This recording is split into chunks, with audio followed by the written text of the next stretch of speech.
And capitalism built this country on the backs of blacks, and capitalism is going to be the end of this country.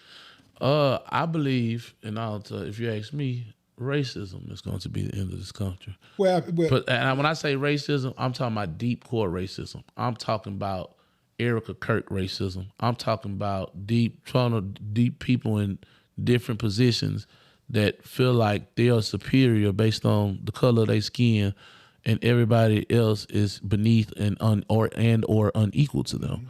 And the wars, you know what I'm saying, targeting people who speak Spanish and just, where your papers, and just taking them to jail and ICE facilities, bombing Iran, saying that the COVID just started with the Chinese, so it's the China virus, the Kung flu, racism.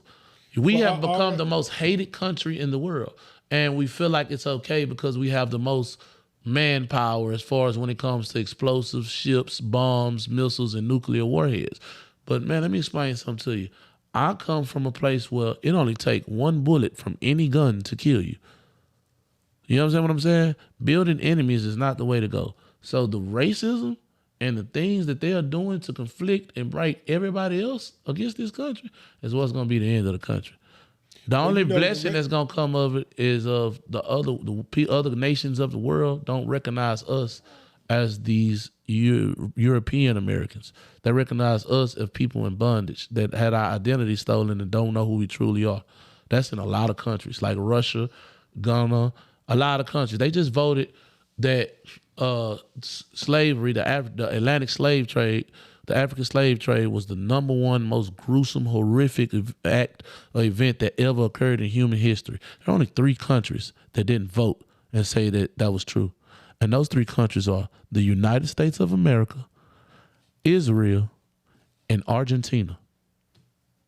Every other country in the world said, yeah, that was worse than the Holocaust. The Holocaust was bad. We're not big up and no this, that, and that was horrible. The African slave trade. 23 other countries said yes, it was the most horrific.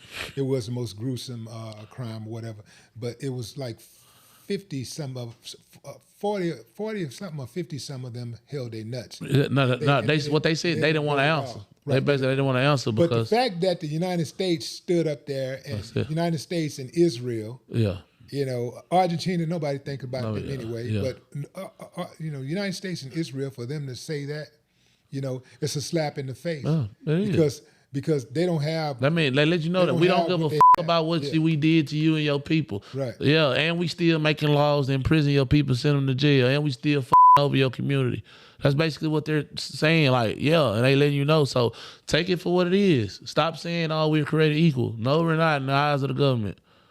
But just going back to that capitalism versus racism thing, I think racism is the cousin of capitalism, because if you think about it, it was capitalism that made them.